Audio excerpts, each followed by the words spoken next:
What did you think of the latest episode of Moon Knight? What was the title? Mm. We're doing great. The latest episode of Moon The Knight? friendly type. The friendly type. Yeah. Here's what I think. Okay, I think that this miniseries is 6 episodes long, Right. and they jammed 2, maybe even 3 episodes into this one episode. It was too fast. It was a little too chaotic.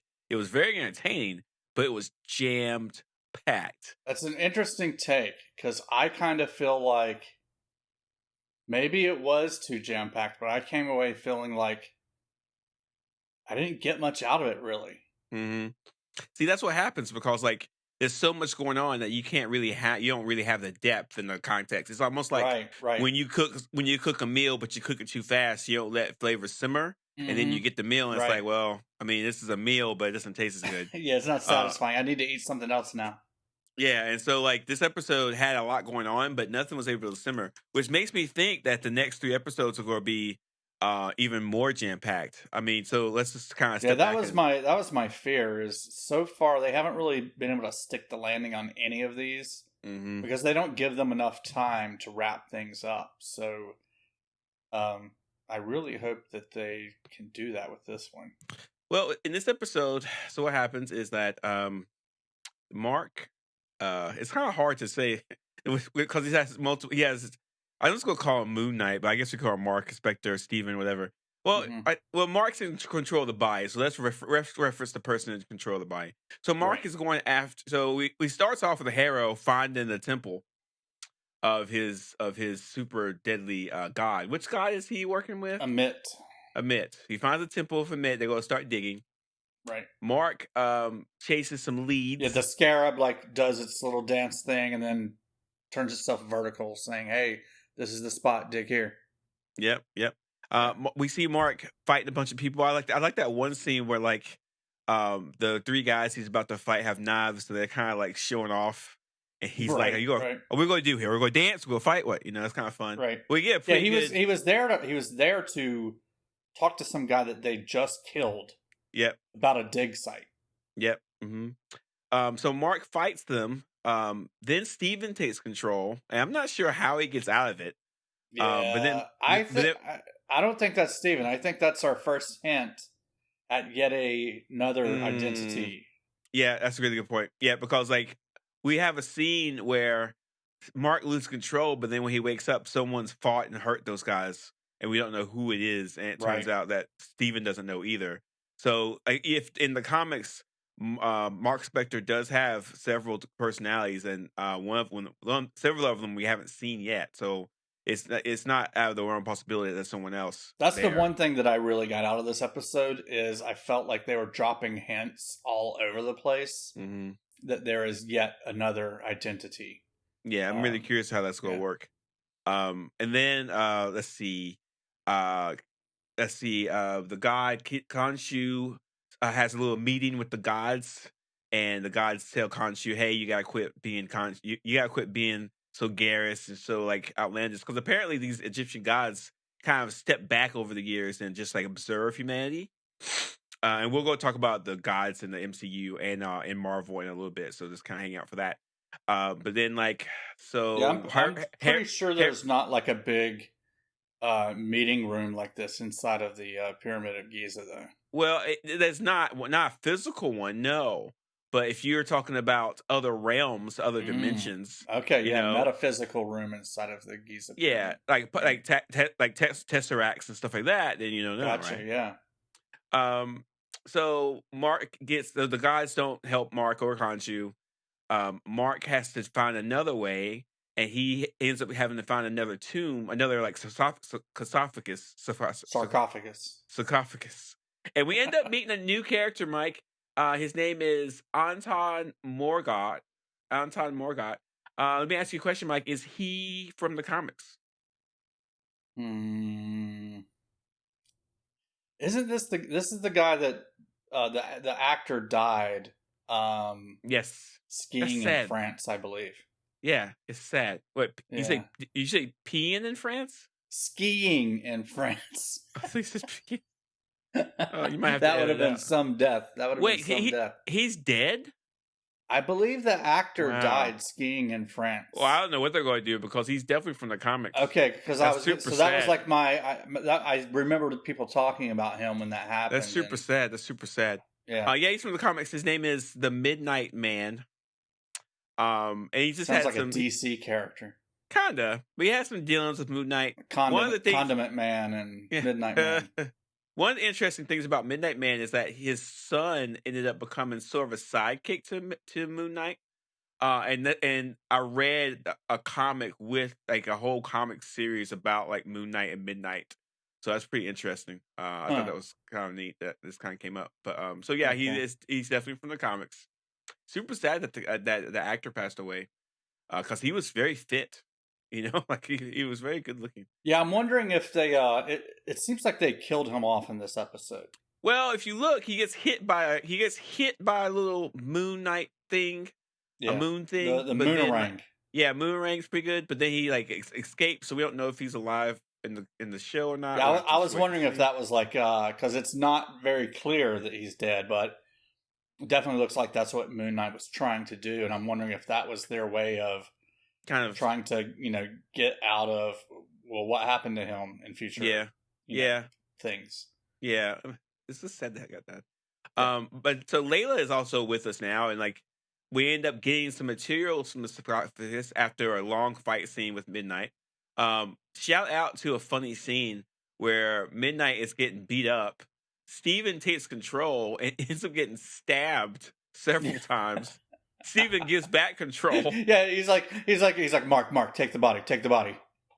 He's like, yeah, it's like Steve's like, let me have control, and he gets control, and he's like, okay, everybody, calm down, let's talk about this, and then he gets hurt. He's like, okay, Mark, take the body. Right. Really Yeah, funny. But it's also going to make people really upset because once again, the Mr. Knight costume is not given the respect they probably deserve. Well, to me it makes sense if that costume is the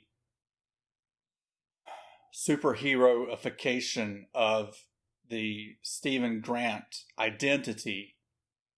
It's definitely going to manifest differently than Moon Knight. It's not going to, if Stephen Knight's in control of the body, his superhero form is not going to be the same kind of, awesome figure that Moon Knight is.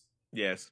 But it's some confirmation that this is actually a metaphysical sort of like spiritual magical thing because like during the fight, which I thought the fight was okay. I have a little complaints which I'll talk about. But in the fight, Mark Spector gets stabbed with these big poles, like several of them through his body, and he ends up breaking out of them, healing, and so he has super speed, he has super strength, and so this Moon Knight. Khonshu has said that his suit gives, yes, special powers to the wearer. Yes, which is now a problem because at the very end of the episode, Khonshu uses his godlike powers to move the stars so they can get a proper star map aligned so they can find out where the tomb is. And then the old gods entomb Khonshu in stone, and now he's gone, and so is the Moon Knight abilities and powers. And so it's interesting. I mean, at some point, if you actually watch like movies and TV shows like this, at some point the superhero loses his powers. Just because it's like, okay, you have powers, but can you do this without powers, Right. And so that kind of happens all the time. And in this case, we have it now. Yeah, we see Mr. Knight weakening as Khonshu's being turned into stone. Yeah. So the episode 4, we're going to have a depowered Mark Spector / Stephen Grant / whoever, and we're going to see how it's going. But I'm kind of curious. We need an origin story, and we don't have one yet. And apparently, something happened between Lila's father and Mark Spector, and Mark Spector's just not talking about it, so we don't know what happened. So, do you think that's what Hera was hinting at? 100%. Yeah, something happened. Something happened. So we've already I wasn't tying that to her father. I knew that her father was murdered. Well, I mean, yeah. So it's not out of the realm of possibility that Mark Spector might have murdered her father. But Lila has some kind of connection to Khonshu because it's clear from episode 2 that Khonshu wants Lila to be the new Avatar or the next Avatar. We don't know 100% why. So there's a lot. I think it's Layla. Layla, I'm sorry. My apologies. Yeah. My apologies. Fictional comic book character. Isn't that the character that you think she's based on from the comics or something like that? Yeah, Layla. I'm just like messing up the vowels. Okay. It could be either one. So we don't know what the secrets yet, but I'm hoping episode 4 will kind of give us some insights into the Lila. I'm kind of wondering what the format of the next episode is going to be. Since Khonshu is imprisoned in stone, is the entire episode going to be Mark as a normal kind of human being? Although 100%. Yes, okay, he's a mercenary. Is the entire episode going to be him getting Khonshu broken out? And so that's like an entire episode that's basically like a caper. Doesn't really move the entire story along. I don't know. Here's my predictions. Yeah. Okay. Right, are you ready? We already have all the set pieces in motion. Harrow knows where the tomb is of Amet. There, Mark Spector and now so does Mark and Steven and Layla. Exactly. Everybody's in Cairo, so they don't have to travel to there. I think episode 4 is going to be a flashback episode where we get to see how Mark got the suit because now he doesn't have it. So now it's like a clear episode, okay, of how he got the abilities, how he met Khonshu. But he's got to break Khonshu out. Yeah, that's going to be episode 5. Episode 5 is going to be him breaking Khonshu out to get his abilities back. And then episode 6 is going to be the finale where they just do a big old fight. That's my prediction. It's a clear... I mean, I think just based off how much they rushed episode 3, it's clear that they wanted... That's the setup they have. So you think 4 is flashback, 5 is breaking out Khonshu, yes, and 6 is resolution. Yeah, it could break out Khonshu in episode 6. I feel like they got to break him out next episode because it's too soon. People want more of MoonKnight. Yeah, but it's too soon. As long as Khonshu is imprisoned, there is no MoonKnight in the MoonKnight show. Yeah, but it's too soon. Yeah, of course you want more MoonKnight, but you have to wait for it. So you go watch episode 4 to see how you get more MoonKnight. See, I was thinking we would wait, however long the next episode is minus 5 minutes. No, it's all about for the return of MoonKnight. So let me bring in some storytelling techniques. You want the reader to want what you have, and so since the reader wants more MoonKnight, then just don't give it to them so they can keep turning the page or watching the episode until because they're going to wait to see how to get it back. So yeah, like right now you're going to watch all the rest of the series, no problem. But if they give it to you too soon, it's not going to feel gratifying. Like as a storyteller, you have to figure out how to delay gratification and give gratification, and it's like a slow process. So it's a give and take. And if you give the reader or the listener or the viewer what they want immediately, it's just kind of a waste.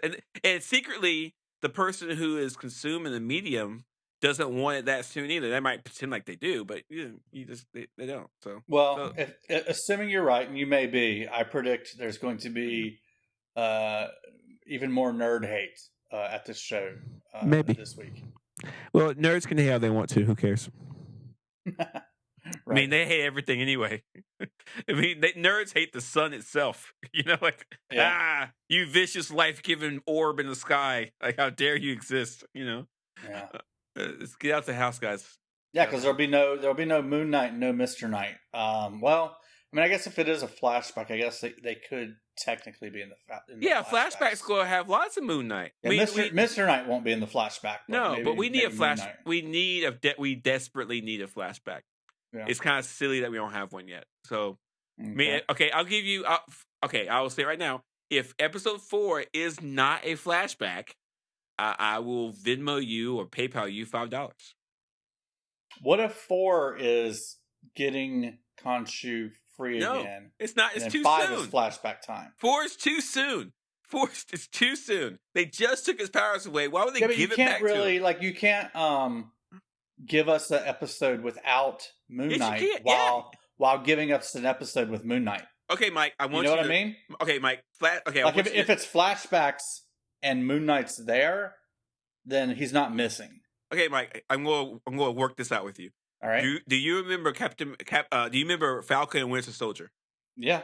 Okay. Now there was an episode where the Falcon it doesn't have his wings because they got broken, right? And he has the shield, but he doesn't know if he wants to be Captain America. That was an entire episode. It was episode 5. Then he got the suit and decided to be Captain America in episode 6. Right. Okay.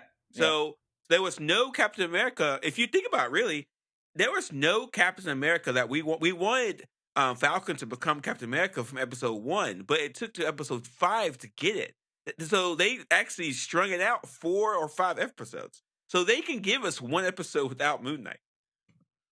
I agree, but if they give us a flashback with Moon Knight, are they really holding Moon Knight back? You know what I mean? Mentally, yes, because 100%.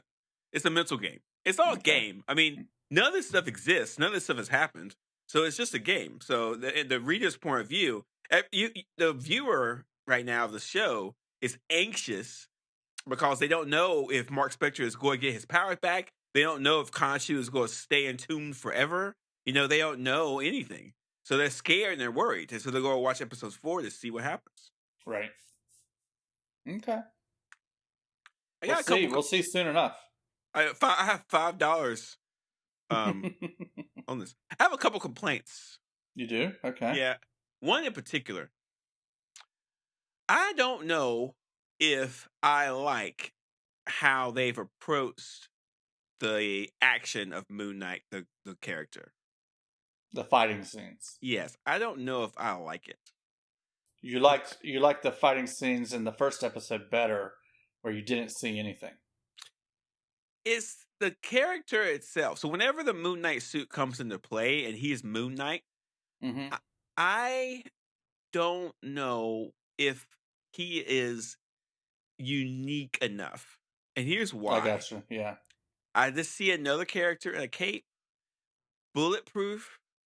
I see him throwing some kind of shurikens or some kind of daggers around.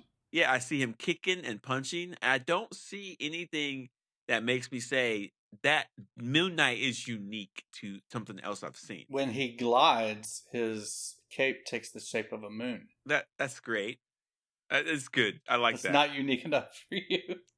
No, it's like, okay, when you see Spider-Man, you know Spider-Man can use his web shooters and can stick to walls, and he's very agile. When you see Captain America, he has the shield. When you see Iron Man, he has his repulsor blasters. When you see Hulk, he's super strong. And so the thing is like every character has like this one little or two little things that make them unique. Wolverine has claws sticking out of his arms. You know, et cetera, et cetera. Moon Knight. So in the Marvel universe, we haven't seen a character that's like Moon Knight yet. Yes, that's true, but we have seen Batman before. We have seen Batman before, yeah. And so my worry that's kind of I was worried about kind of coming true now. Like how do you make Moon Knight unique and not make him like a white cape Batman? And I don't know if they're doing it. I mean, I think I'm more interested. Well, Blade's kind of like Batman too, right? Yeah. Oh, but the Blade movies had plenty of style to the fights. What, Blade? Yeah. Yeah, Blade's different. Yeah, Blade's different. Like Blade has a unique fight scene, a unique style. Yeah, but I mean, like he's like Batman, though, right? No, Moon Knight and Blade are both kind of like Batman. But Batman doesn't have swords. Blade has a sword. You know, Batman's got swords. No, Batman does not use swords. He does not use swords. He does not use swords. He throws things at people. He throws a batarang. Yes, but so does Blade. Batman can sword fight, but he does not go out to crime fight and have swords with him. That's not his thing. I was thinking it was just like the style that the directors and Wesley Snipes brought to the character, maybe that we're not getting with. Because I think it's fine that Moon Knight is basically Batman, a white version of Batman, white suit, not skin color. Yeah.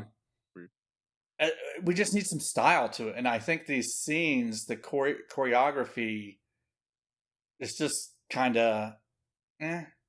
Here's something that could help. if Moon Knight had a specific weapon that was his, then we could be like, wow, that's Moon Knight and his cool weapon. We don't have that. We have his little Moon Knight things, but like I can't see them very long, and it's not interesting. So that's the one thing they should fix, which they probably won't fix. It's already in the can. Two, the suit is CGI, and I have a real problem with it. It just looks I paid fake. really close attention in this latest episode.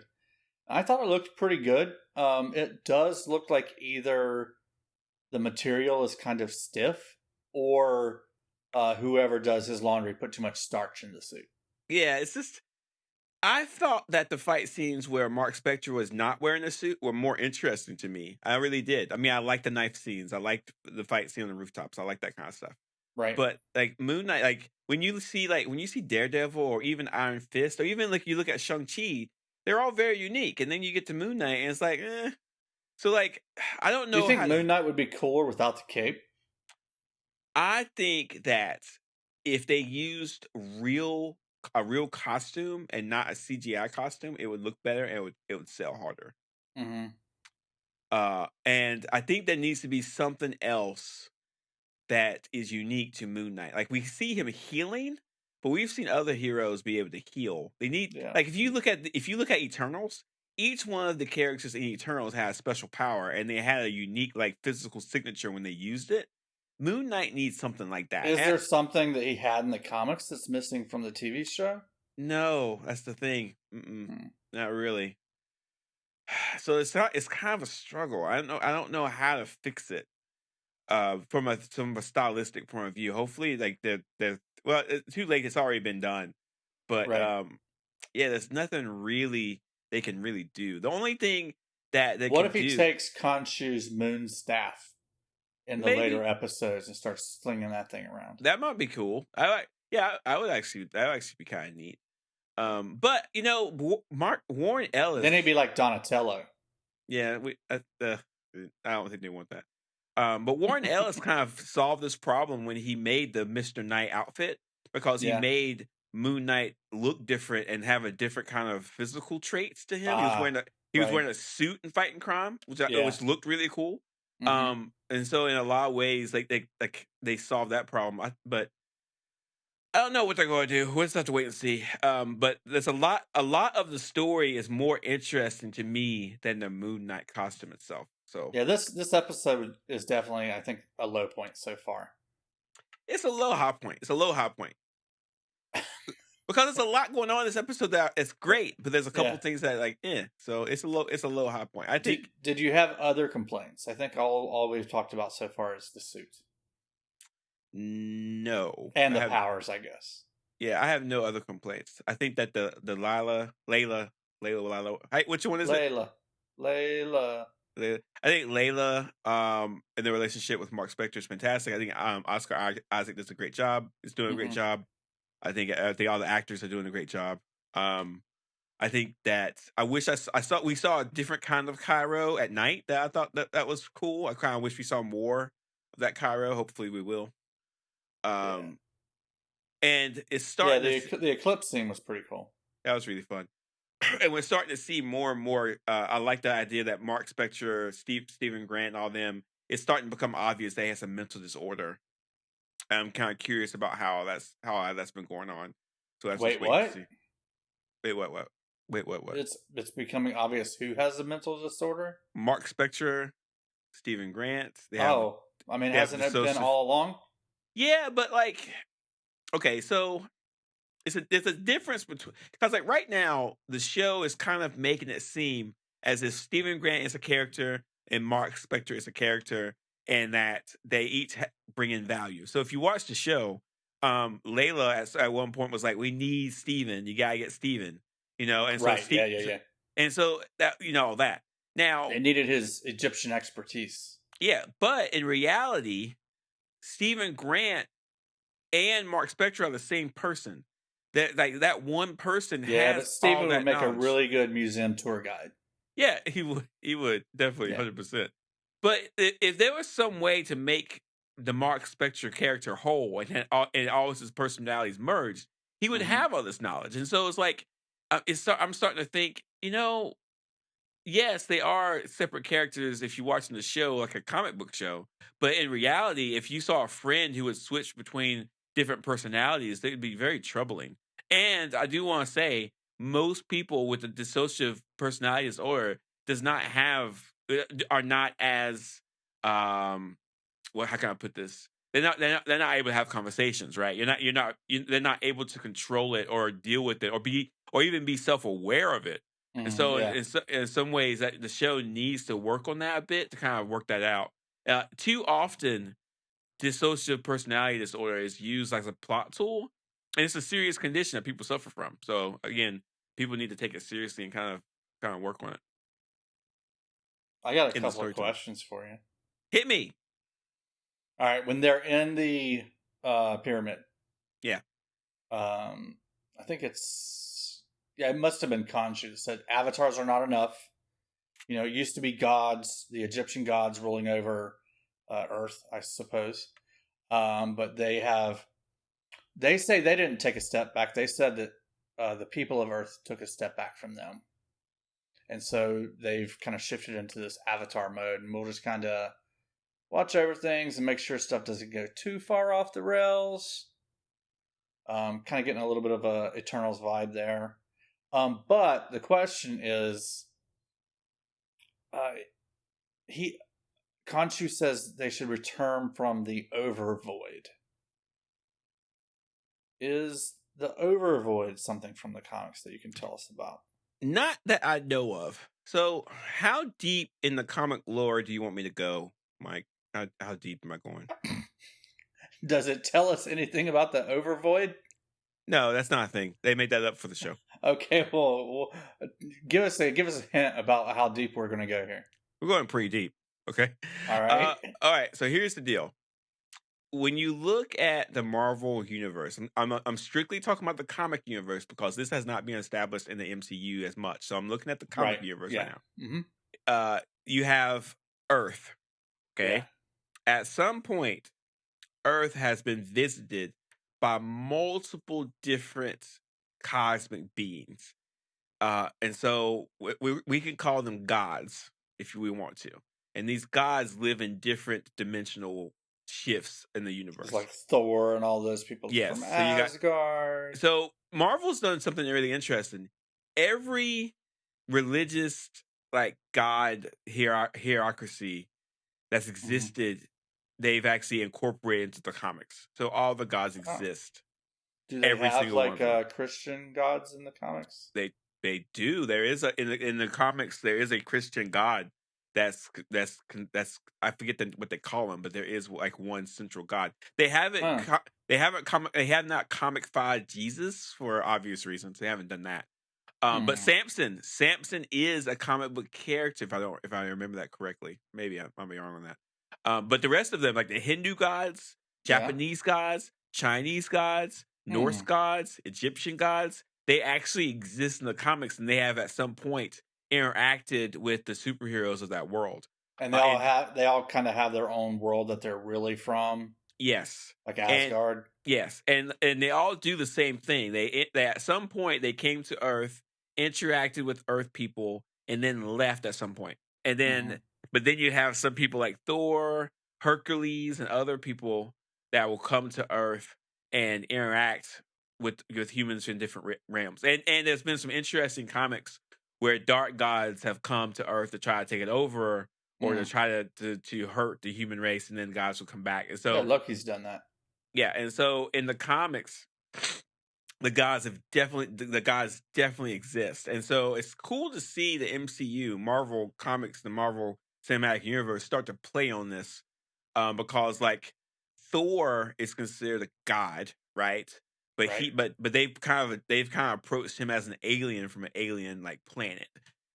These Egyptian gods are probably similar to that, but we don't know exactly how they work. But it's going to be fun to watch them incorporate all the different gods and stories that Marvel has done into this Marvel Cinematic Universe, because it's so many.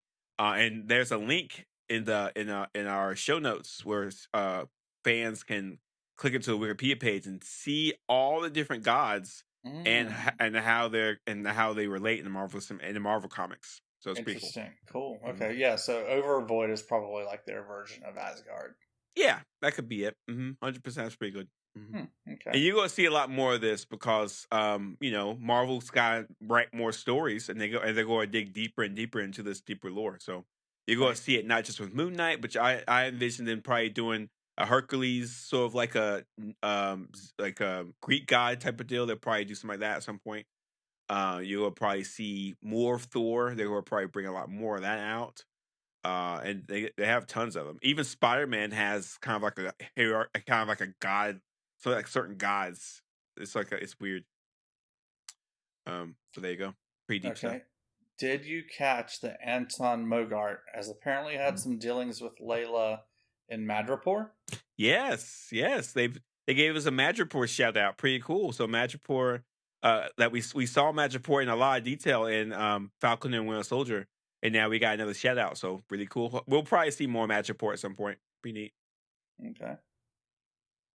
All right. So the location of Amit is 29 degrees north and 25 degrees east. I have not had time to look that up.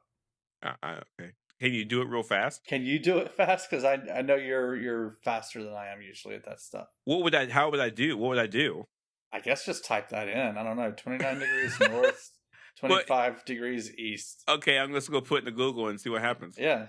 See what the all-knowing trash heap tells us. Probably nothing. 29 degrees north, 25 degrees east. Okay, hang on. 25 degrees. I mean, it should be north, somewhere in Egypt. 25. What was it? 25 degrees north and east? 29 degrees north, 25 degrees east. Thank you. 29 degrees north, 25 degrees east. I heard a horror story that kids in school don't understand longitude, latitude right now. Well, that's because the Earth is flat. Okay, I don't want to talk anymore. All right, I just pushed it into the Earth is not flat, y'all. It's round. Whoa! I got something. You got it. All right. Apparently 29. What country is 29 degrees north, 29 degrees east? So that's 29 degrees. Algeria. Wait. No. Egypt. It's Egypt. Yeah. Okay, so this should be 29 degrees north, 25 degrees east. It's Egypt. It's just Egypt. Is it like any particular spot in Egypt, or? It's just Egypt. All right, cool. So maybe I can pull up a map. Maybe pull up a map. Yeah. Is it in Cairo? Or is it in... I don't know where Luxor? I am. Wait, hang on. So apparently if you put degrees into Google Maps, it'll show up. 25 degrees east is in India. 25 degrees east, 29 degrees north. Yeah. I don't know what I'm doing. So, is there... I don't understand how to do coordinates. Maybe... Hang on. There has to be... Hang on. Coordinates. Look up. I'm going to Google it. Thank you, listeners, for being part of this today. Yeah, it's awesome. I didn't see any QR codes in this episode, did you? No. Yeah. Okay, I have no... I can't find a good coordinate lookup thing. But I do know that 29 degrees north, 25 degrees east is generic coordinates for Egypt. So wherever they are, that's where it is. So their fact checkers are at least that good. They didn't give us some coordinates that would be Antarctica or anything stupid like that. I want to start using coordinates. I want to start when someone says, "Hey, you give me the Google Map thing," I just give them the coordinates. Right. I want to start doing that. Yeah. Yeah, you should do that. Yeah. It's easier. We don't know if it's easy or hard, but it'd be fun. Yeah, you just remember what the coordinates are for your house. Yeah. And whenever someone says, "Hey, what's your address?" Just give them the coordinates. Boom. All right, the last thing I've got for you is Harrow says that Khonshu's torment forged him. Does that kind of square with the comics as far as you know? So in Harrow is not really doesn't have a lot of deep stories in the comics. So everything they're doing with Harrow, they're making up completely. Okay. Which is fun. Yeah. Cool. All right. Well, What we've else you got got? some predictions from you for what's coming up in the next episode. That's interesting. We'll see in just a few days whether you're right on that or not. I kind of hope you aren't, but we'll see. I think I am. Yeah, you might be. That's all I've got. So you got? It's not a lot coming on this week. Is there any news that we can abuse? Are we already at that point? Do you have anything else? No. I think we're at that point. I will say this. I will say this right now. Moon Knight's not disappointing, and I kind of am glad. I definitely liked the. This episode was a low point for me, but I definitely liked the earlier episodes. Yeah, I kind of feel like that they had to get through this episode pretty quick to get to better episodes next time. So I'm looking forward to Thursday a lot. So I watch these episodes on Thursday. Looking forward to Thursday, see where they go. I am kind of disappointed in how they're stylizing Moon Knight, but we'll see. And okay, so I do have some news we can't abuse, and I do have so I got one news you can't abuse. I got one rumor boomer. Very exciting. All right, so news you can't abuse. If you watch, I do a lot of stuff on Twitter and Instagram and YouTube, and I kind of keep my finger on the pulse just to kind of see what people are thinking. A lot of people that don't really know what they're talking about, which is fine, believe that Wanda Maximoff will be a villain in Doctor Strange in the multiverse. No, I don't believe it. There's no proof of it at all. And like this one stupid thing I saw was someone showed the comic panel where Wanda Maximoff says no more mutants, and he's like, "This is going to happen in Doctor Strange too." And I was like, "There's no mutants in the MCU right now, so it's nothing that she can wish away." Like I don't understand. And I get that fans kind of want to hype people up and they want to predict what's happening. But they need to calm seriously down about it because it's just I don't. We've already seen Wanda be a kind of a villain in WandaVision, sort of. I don't understand why the storytellers would do that again. It doesn't seem right to me. So this is kind of a rumor, but also news. But if you look at a lot of the ads and the promotions for Doctor Strange, Wanda's kind of taking the forefront, which is interesting. So. I think that people kind of like Elizabeth Olsen, and I think that people saw WandaVision and they're capitalizing on that more than anything. But just have to kind of wait and see on that. But I mean, can't people just wait? When's the movie come out? May, right after Moon Knight's over. Yeah, so just hang out and wait, guys. Just don't stop. That's not that long. Stop trying to predict what happens in the movie. Like I know it's a lot of this. 3 more Moon Knights and it's time. A lot of this is clickbait, 100% clickbait. It's like people. I don't believe it. I don't believe it at all. You know why I don't believe it? No, because Agatha told us that Wanda was going to be like the end of the world or whatever. Yeah, and I don't believe anything Agatha tells me. I don't. So the fact that she says that Wanda's going to be bad means the exact opposite. I think Wanda's going to be a hero in the Doctor Strange movie. I agree. I think she will too. Here's the rumor boomer. Apparently, there is a possible Kang sighting in the latest episode of Moon Knight. I didn't see Kang anywhere. It's a color scheme. So if you look, the young kid that he was fighting, remember that young kid? Yeah. He had purple in his hair, and he had sort of like a greenish and purplish on his jacket. Okay. That's it.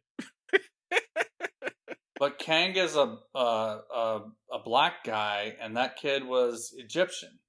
Yes, but, okay, when Kang first became a time traveler, guess where he went, Mike? The very first place. He went to Egypt? Egypt, and he was tooting ramen for a long time. What? Yes, is that a different name for Tutankhamun? I thought his name was Tootin' Ramen. Tootin' Ramen sounds like a great idea. It does for a ramen shop. I just had lunch. Egypt. Yeah, I had lunch today, but I'm still hungry. Tutankhamun. I'm sorry. So Tutankhamun. Okay. At the very first time that Kang builds his time ship, or whatever, he goes King back Tut. He goes back in time to be. He is King Tut, and he rules Egypt for a long, long time. So at some point when Loki season 2 is announced or whatever, and we get more Kang, it's going to become a thing. And like it's going to be interesting because we've got Moon Knight with some Egyptian ties. Kang has Egyptian ties. It'll be interesting to see how that works.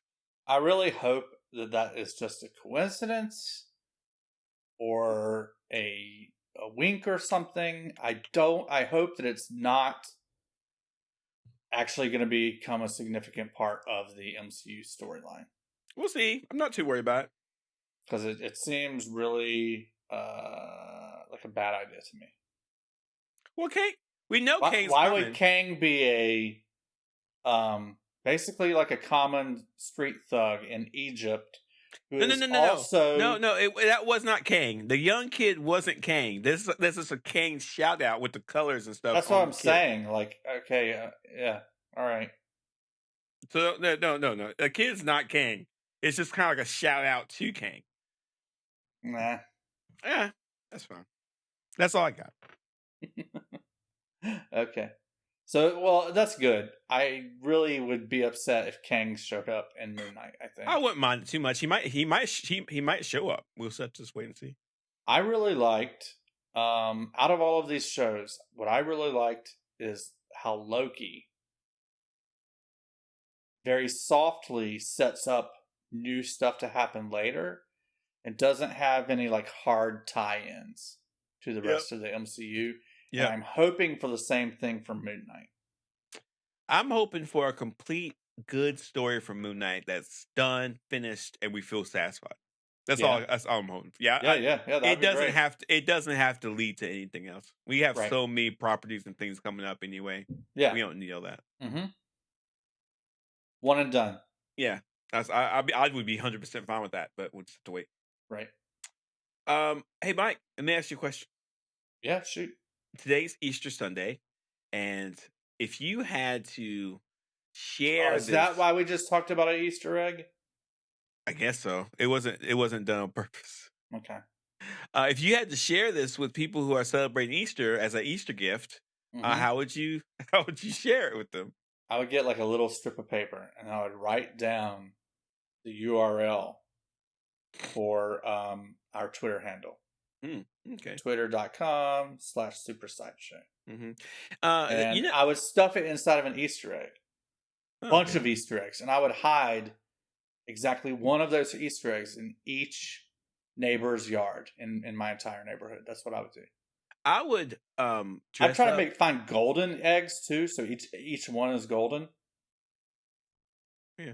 Those are the most valuable ones. I would dress up as the Easter Bunny and bounce around, and when kids showed up for whatever gifts or whatever, I would like start playing the podcast on my phone to them. I want to be very clear that I grew up without Easter bunnies and without Easter eggs, and I don't understand it at all. I'm 45 years old, and I still don't get it. I wish. What's an Easter bunny have anything to do with Jesus? I wish that right now someone would hide Easter eggs from me so I could go find them. Well, that makes no sense. It's so fun. First of all, rabbits don't poop eggs. Rabbits have no connection to egg. It's all fertility symbols. Okay. That makes sense because rabbits have a lot of babies. Right. But where's the chickens? Shouldn't it be a chicken costume? Eggs are a symbol of fertility. Shouldn't it be a chicken Rabbits costume? are a symbol of fertility. Shouldn't it be a chicken costume? I don't know. It makes no sense. Until someone can tell me why I am looking for eggs that a rabbit hid, I'm not participating in it. Why would a chicken take its very own eggs, which is the future of its family, and go give them to strangers? A rabbit has to do that. A rabbit would do that. A rabbit would say, "Chickens, give me your eggs. I'm going to go give them to kids." Rabbits wouldn't mess with an egg. Rabbits don't want eggs. It's dumb. The Easter Bunny does. I'm so glad I don't have kids. Because if I had a kid, my kid would tell other kids that the Easter stuff is stupid. And they would be ostracized. Easter egg hunting is so fun. I'm never going to participate in that. And I would never let my kids participate. I feel like your wife should hide some eggs for you. I'm not doing it. You can find them. No, on Easter, it's we did. It's so joyous finding those eggs. On Easter, especially we went to if you find the golden egg. On Easter, we went to church and we understood about Jesus' sacrifice. The Easter egg that contains the link to Super Sideshow in it is the most sought after egg. Everybody wants it. Okay. I'm updating the Reddit page, so please look for that this week. I'm going to update it, which will be fun. Participate in Reddit. Also, tweet us at Super Sideshow, at Super Sideshow. That's right. I think that's it. And that's it.